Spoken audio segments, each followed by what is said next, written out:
Welcome to JP Mindmatics. இன்னைக்கு என்ன பார்க்க போறோம்னா டைரக்ட் மெத்தட்னா என்னன்னு பார்க்க போறோம். டைரக்ட் மெத்தட்னா ஒன்றும் இல்லை, நம்ம ஸ்கூல்ல ஏற்கனவே படிச்ச டைரக்ட்லி ப்ரொபோஷனலை தான் இங்க டைரக்ட் மெத்தட்னு உங்களுக்கு சொல்லி தருப்போம். டைரக்ட்லி ப்ரொபோஷனல்னா என்ன, அதை எப்படி சிம்பிளிஃபை பண்ணணும், அதை எப்படி சம்ல அப்ளை பண்ணணுங்கிறத இந்த வீடியோல பார்க்கலாம். வாங்க வீடியோக்குள்ள போகலாம். ஃபர்ஸ்ட் இதை நான் சால்வ் பண்றதுக்கு ஃபர்ஸ்ட் நான் ஒரு ஸ்டேட்மெண்ட்டை நான் உங்களுக்கு சொல்றேன். என்ன ஸ்டேட்மெண்ட் எல்லாருக்கும் தெரிஞ்சதுதான், voltage directly proportional to the current அப்படிங்கிற ஸ்டேட்மெண்ட். இந்த டைரக்ட்லி ப்ரொபோஷனல்னா என்ன அப்படின்னா, வோல்டேஜ் இன்க்ரீஸ் ஆச்சுன்னா எனக்கு கரண்ட்டும் என்ன ஆகும், இன்க்ரீஸ் ஆகும். வோல்டேஜ் டிக்ரீஸ் ஆச்சுன்னா கரண்ட்டும் டிக்ரீஸ் ஆகும். இதுதான் டைரக்ட்லி ப்ரொபோஷனல். அதாவது ஒன்னு இன்க்ரீஸ் ஆகுறப்ப இன்னொன்னு இன்க்ரீஸ் ஆகும், இல்ல ஒன்னு டிக்ரீஸ் ஆச்சுன்னா இன்னொன்னு டிக்ரீஸ் ஆகும். அப்படி இருக்கிறது டைரக்ட்லி ப்ரொபோஷனல். அப்ப நான் இன்வெர்ஸ்லி ப்ரொபோஷனல்னா எப்படி இருக்கும், ஒன்னு இன்க்ரீஸ் ஆகுறப்ப இன்னொன்னு டிக்ரீஸ் ஆகும், இல்ல ஒன்னு டிக்ரீஸ் ஆகுறப்ப இன்னொன்னு இன்க்ரீஸ் ஆகும். இதுதான் இன்வெர்ஸ்லி ப்ரொபோஷனல். இந்த இன்வெர்ஸ்லி ப்ரொபோஷனல் பத்தி நம்ம நெக்ஸ்ட் வீடியோல பார்க்கலாம். இப்ப இந்த டைரக்ட்லி ப்ரொபோஷனலை எப்படி, அதாவது இந்த டைரக்ட் மெத்தடை எப்படி சிம்பிளிஃபை பண்ணுங்கிறத பார்க்கலாம். ஒரு சம் எடுத்துக்கலாமா? 5 சாக்லேட்டை 10 ரூபாய்க்கு வாங்குறீங்க. 10 சாக்லேட்டோட ரேட் எவ்வளோன்னு கேட்டா நீங்க சிம்பிளா என்ன சொல்லிடுவீங்க, 20 ரூபா அப்படின்னு சொல்லி. எப்படி அதை சொல்றீங்க, இங்க டபுள் ஆயிருக்கு, அப்பனா இதுவும் டபுள் ஆகும் அப்படின்னு சொல்லிடுங்க. ஓகேவா? ஆனா இது டைரக்ட் மெத்தட். எப்படி, இங்க எனக்கு 5 சாக்லேட்டுங்கிறது 10ஆ இன்க்ரீஸ் ஆகுது, அப்ப ரேட்டும் எனக்கு என்ன ஆகுது, இன்க்ரீஸ் தான் ஆகும்னு நீங்க லாஜிக்கலா திங்க் பண்ணி சொல்றீங்க. இப்படி ஒன்னு இன்க்ரீஸ் ஆகுறப்ப இன்னொன்னு இன்க்ரீஸ் ஆகுதுன்னு உங்களுக்கு தெரிஞ்சதுன்னா அங்க நீங்க என்ன யூஸ் பண்ணணும்னா டைரக்ட் மெத்தட் யூஸ் பண்ணணும். இன்க்ரீஸ் ஆனா மட்டும்தான் யூஸ் பண்ணணுமா அப்படின்னு கேட்டா இல்ல, டிக்ரீஸ் ஆச்சுனாலும் அதே. 100 சாக்லேட்டை 1000 ரூபாய்க்கு வாங்கியிருக்கீங்க, அப்ப நான் 20 சாக்லேட் எவ்வளோ அப்படின்னு கேட்டாலும் அதேதான். என்ன ஆகுதுங்க, டிக்ரீஸ் ஆகுது, இதுவும் டிக்ரீஸ் ஆகுது. ஓகேவா? அப்படின்னா எனக்கு அங்க டிக்ரீஸ் தான் ஆகும், அப்ப அங்க டைரக்ட் மெத்தட் யூஸ் பண்ணணும் அப்படிங்கிறதுக்கு ஞாபகம் வரும். இதுக்கு என்ன ஆன்சர் வரும், இதுக்கு டபுள் ஆகுறதுனா ஆன்சர் சொல்லிட்டீங்க, இதுக்கு ஆன்சர் 200 சொல்லு. எப்படி, ஒரு சாக்லேட்டோட ரேட் வந்து 10 ரூபாய், அப்படின்னா 20 சாக்லேட்டுக்கு என்ன வந்திருக்கும், 200 வந்திருக்கும். ஓகேவா? இதெல்லாம் சிம்பிளான சம். கொஞ்சம் காம்ப்ளிகேட்டடா போறதா இருந்தா எடுத்துக்கலாமா? என்ன எடுத்துக்கலாம், ஒரு 70 பாக்ஸ், அதோட ரேட் வந்து 210 rupees. நான் 25 பாக்ஸ் எவ்வளவுன்னு கேட்டீங்கன்னா எவ்வளவுங்கிறத கண்டுபிடிக்கணும். இதை எப்படி கண்டுபிடிக்கிறதுனா, இதுக்கு வந்து பாக்ஸ் ரூல்னு ஒண்ணு நான் உங்களுக்கு இன்ட்ரோடியூஸ் பண்றேன். பாக்ஸ் ரூல்னா ஒண்ணு இல்லை, சிம்பிளா பாக்ஸஸோட கார்னர் இருக்குல்ல, இந்த கார்னர் எல்லாமே எதுல இருக்குன்னு அர்த்தம்னா டிவைட்ல இருக்கு.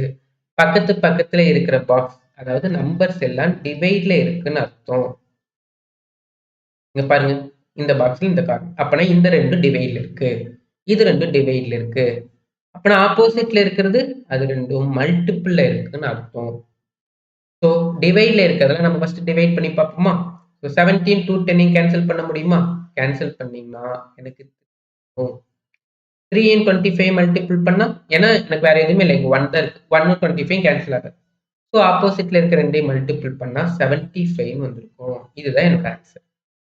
இந்த மல்டிபிள் பண்றதை எங்க கொண்டு வரணும்னா, ஒண்ணு கொஸ்டின் மார்க்கு மேலேயோ இல்லை கொஸ்டின் மார்க் சைட்லயோ கொண்டு வரணும். பாருங்க, இங்க கொஸ்டின் மார்க் இருக்கு, அப்பனா மேல இந்த 25 5 3 மல்டிபிள் பண்ண 75, இல்ல 3 25 எப்படியா இருந்தாலும் எனக்கு ஒரே ஆன்சர் தான் வரும். ஏதாவது ஒரு இடத்துல கொண்டு வந்து அதை வச்சுக்க போறீங்க. 70 25 இது ரெண்டும் தான் டிவைட்ல இருக்கு, அப்ப நான் இது ரெண்டையும் டிவைட் பண்ணக்கூடாது. அடுத்ததாக இப்ப நான் இதை கேன்சல் பண்ணி காட்டுறேன். இது ரெண்டையும் 70 and 25 இது ரெண்டு எந்த டேபிள்ல கேன்சல் ஆகும், 5 டேபிள். கேன்சல் ஆச்சுன்னா இங்க என்ன வரும், 14ன்னு வந்திருக்கும், இங்க எனக்கு 5ன்னு வரும். 5th டேபிள்ல கேன்சல் பண்றோம். இது ரெண்டு இதுக்கப்புறம் என்னால கேன்சல் பண்ண முடியாது. ஸோ நான் என்ன பண்ணுவேன், அடுத்தது 14 210 கேன்சல் பண்ண முடியுமான்னு பார்க்குறேன். இது ரெண்டும் 7th டேபிள்ல கேன்சல் ஆகும் தெரியும். 7th டேபிள்னா இது 2, இங்க என்ன வந்திருக்கும், இங்க வந்து எனக்கு வந்து 13 வந்திருக்கும். மறுபடியும் 2 30 கேன்சல் பண்ணலாமா? கேன்சல் பண்ணா இங்க 1, இங்க எனக்கு 5ன்னு வந்திருக்கும், சாரி 15 வந்திருக்கும். சொல்றது புரியுதா? ஏன்னா இங்க 2 5 என்னால கேன்சல் பண்ண முடியாது. அதனால அந்த சைடுல இருக்கிறதே கேன்சல் பண்ணணும். ஆப்போசிட்ல இருக்க 2 என்ன பண்ணணும்? மல்டிபிள் பண்ணணும். 15 into 5 75. இதே ஆன்சர் தான் இங்கேயும் வரும். சொல்றது உங்களுக்கு புரியுதா? இப்ப கொஞ்சம் டிஃபரெண்டா பிரைம் நம்பர் வச்சு ட்ரை பண்ணி பார்ப்போமா? 17 சேர் வந்து ஒரு 6800 ரூபீஸ்க்கு வாங்குறீங்க. இப்ப நான் 25 சேர் எவ்வளோன்னு கேட்டா, நீங்க என்ன தெரியும் உங்களுக்கு? 17 சேரே 6800. அப்பனா 25 சேர் கண்டிப்பா எனக்கு என்னதான் இருக்கும்? இன்க்ரீஸ்ல தான் இருக்கும்னு உங்களுக்கு தெரியும். ஸோ அப்ப நான் டைரக்ட் மெத்தட் யூஸ் பண்ணணும்னு உங்களுக்கு ஞாபகம் வரணும். டைரக்ட் மெத்தட்னா என்ன? பக்கத்துல இருக்க நம்பர் எல்லாத்தையும் டிவைட்ல இருந்தா டிவைட் பண்ணும். ஆப்போசிட்ல இருக்கிறத மல்டிபிள் பண்ணும். இப்ப 17 25 கேன்சல் ஆகாது. ஆனா 17 6800 கேன்சல் ஆகும். கேன்சல் ஆச்சுன்னா என்ன வரும்? 1 400ன்னு வந்திருக்கும். இப்ப பாருங்க, அப்பனா ஒரு சேர் 400. அப்பனா 25 சேர் எவ்வளவு வந்திருக்கும்? 25 சேர் வந்து 10,000ன்னு வந்திருக்கும். இது மாதிரி தான் டைரக்ட் மெத்தட்ல இது மாதிரி சிம்பிளிஃபை பண்றது. இதை யூஸ் பண்ணி சம் எப்படி அப்ளை பண்றதுங்கிறத பார்ப்போம். The difference between 80% of the number and 25% of the same number is 110. Then find the 20% of the number அப்படின்னு கொஸ்டின்ல கொடுத்திருக்காங்க. இதை ஃபர்ஸ்ட் ட்ரெடிஷனல் மெத்தட்ல சால்வ் பண்ணிட்டு அதுக்கப்புறம் டைரக்ட் மெத்தட் யூஸ் பண்ணி எப்படி ஒரே ஸ்டெப்ல சம் சால்வ் பண்றதுங்கிறத சொல்லப்போம். ஃபர்ஸ்ட் ட்ரெடிஷனல் மெத்தட்ல உங்களுக்கு சொல்றதா இருந்தா ஃபர்ஸ்ட் ஒரு நம்பர் இருக்கு. அந்த நம்பருக்கு 80% கண்டுபிடிக்கணுமா 25% கண்டுபிடிக்கணும். ரெண்டையும் கண்டுபிடிச்சு அது ரெண்டையும் மைனஸ் பண்ண எவ்வளவு வருதாமா 110ங்கிற வேல்யூ வருது. ஸோ அந்த நம்பர் நான் எக்ஸ்ன்னு எடுத்துக்கிறேன். எக்ஸ்ன்னு எடுத்துக்கிட்டா உங்களுக்கு என்ன கிடைக்கும்? 80% of X minus 25% of X. இது ரெண்டையும் மைனஸ் பண்ணா 110ங்கிற வேல்யூ கிடைக்குது. ஸ்கூல்ல எல்லாம் 80% மார்க் வாங்கியிருப்பீங்க. 80% 25% பர்சன்டேஜ்ல மார்க் வாங்கியிருந்தீங்கன்னா அது இது மாதிரி மென்ஷன் பண்ணாங்க. அதோட மீனிங் என்ன? 100க்கு 80 மார்க் எடுத்திருக்கீங்கன்னு அர்த்தம். அதே தான் இங்கேயும். அப்ப என்ன வந்திருக்கும்? 100 மேல 80 X minus 25/100 X equal to 110. கீழே 2 பேஸ் சேமா இருக்கு. அப்ப மேல 2 மைனஸ் பண்ணிக்கலாம். மைனஸ் பண்ண என்ன வரும்? 55 வந்திருக்கும். 55 divided by 100 x equal to 110. So எனக்கு எக்ஸ் மட்டும் தான் பேலன்ஸ்க்குலாம் அந்த சைட் கொண்டு போறீங்கன்னா X equal to 110 into 100 divided by 55. So இது ரெண்டையும் கேன்சல் பண்ணீங்கன்னா இங்க 1 இங்க 2. So answer 200. இப்போ எனக்கு அந்த நம்பர் என்னன்னு கண்டுபிடிச்சாச்சு. ஆனா கொஸ்டின் என்ன கேட்கறாங்க? அந்த நம்பர் கேட்கல. 20% ஆஃப் த நம்பர் கேட்கறாங்க. அந்த நம்பருக்கு 20% கண்டுபிடிக்கணும். X equal to 20 divided by 100 into 200. நம்ம கண்டுபிடிச்சு எக்ஸோட வேல்யூ 200. அதை அப்ளை பண்ணோம்னா எனக்கு 40ங்கிற ஆன்சர் கிடைக்கும். இது ட்ரெடிஷனல் மெத்தட்ல நம்ம எப்போதும் சால்வ் பண்றோம். ஓகேவா? இதே இதை நம்ம டைரக்ட் மெத்தட் யூஸ் பண்ணி எப்படி சால்வ் பண்றதுங்கிறது இப்ப நம்ம சொல்லித்தரோம். அதாவது ஒரு நம்பர், அதே தான் அங்கேயும் சொல்ல போறேன். ஒரு நம்பரோட 80%க்கும் 25%க்கும் உண்டான டிஃபரன்ஸ் தான் எனக்கு என்னன்னு கொடுத்துருக்காங்க? 110 கொடுத்துருக்காங்க.